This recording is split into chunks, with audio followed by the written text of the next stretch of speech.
శ్రీమాత్రే నమ. జయ గురు దత్తాత్రేయ నమ. ఈ వీడియోలో మనం వాస్తు శాస్త్రరీత్యా గృహంలో ఆర్థికపరమైన సమస్యలకి కారణం ఏమవుతుంది, ఆ దోషాలు పోవడానికి గృహాన్ని ఏ విధంగా సరి చేసుకోవాలి అన్న విషయాన్ని మనం ఈ వీడియోలో పరిశీలిద్దాం. సాధారణంగా ప్రతి గృహంలో కూడా ఏదో విధంగా ఆర్థికపరమైన సమస్యలు కామన్గా ఉంటాయి. అయితే అది స్థాయిని మించి మన స్థితిని దాటిపోయినప్పుడే దాన్ని సమస్యగా తీసుకుంటూ జరుగుతూ ఉంటుంది.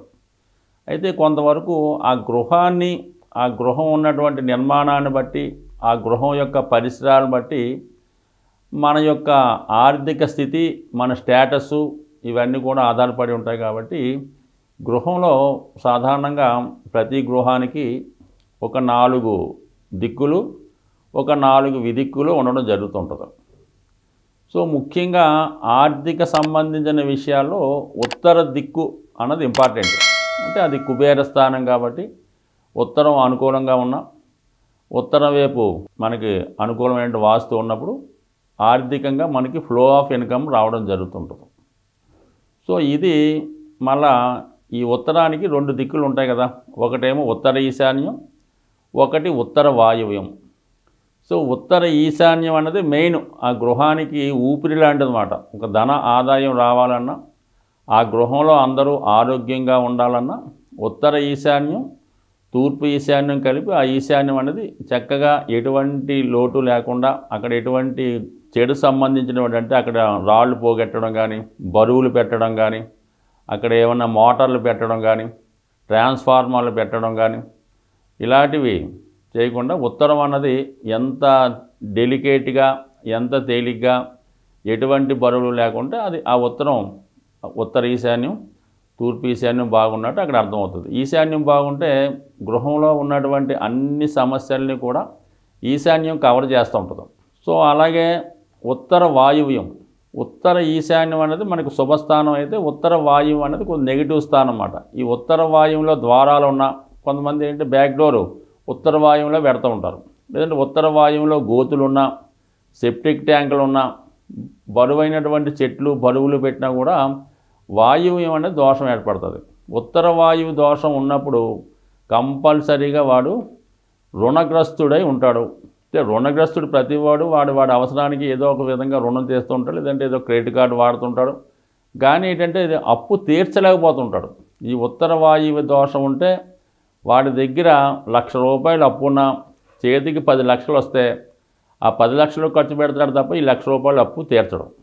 అంతెందుకు, కేవలం ఒక ₹100 అప్పున్నా కూడా వీడి జేబులో 1000 ఉంటే అప్పు తీర్చకుండా ఈ డబ్బు ఖర్చు పెడుతూ ఉంటాడు. అంటే రుణాలు తీరకపోవడానికి, అలాగే మన రుణం ద్వారా, అప్పు ద్వారా చేసినటువంటి ఇల్లు అది పూర్తిగా తీరకుండా వేలానికి రావడానికి, లేదంటే ఇతరులు హ్యాండ్ ఓవర్ చేసుకోవడానికి కూడా ఈ ఉత్తర వాయువు దోషం కారణమవుతుంటుంది.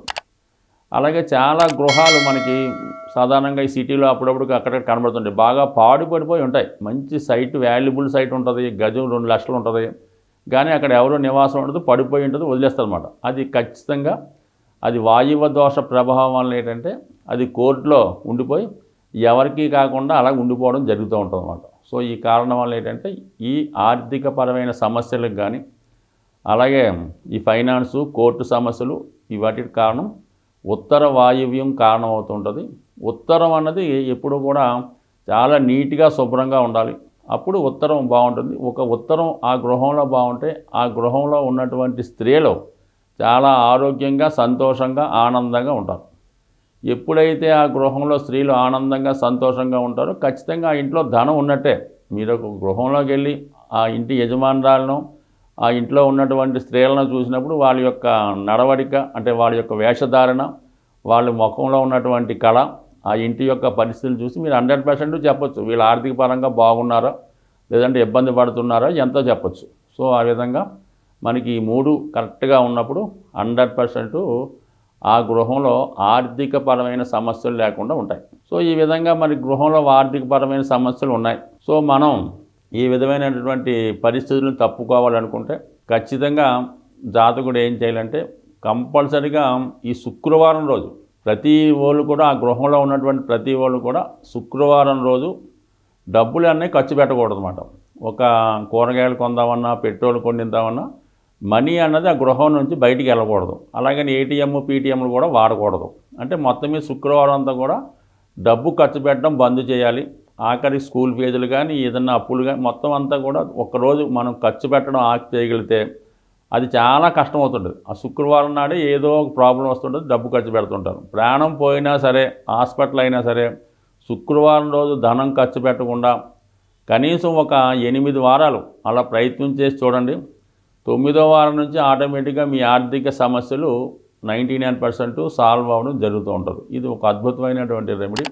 అలాగే శుక్రవారం రోజు గృహాన్ని శుభ్రంగా శుద్ధిగా ఉంచి ఏ సాంబ్రాన్ని పొగ వేసి ఆ రోజు వీలైతే ఏదైనా అమ్మవారి దర్శనం చేసుకోవడం వల్ల కూడా ఈ ఇంట్లో ఉన్నటువంటి వాస్తు దోషాలు కూడా సాల్వ్ అయ్యి మీకు ఆర్థిక పరంగా పుంజుకోవడం జరిగే అవకాశాలు ఉన్నాయి. స్వస్తి.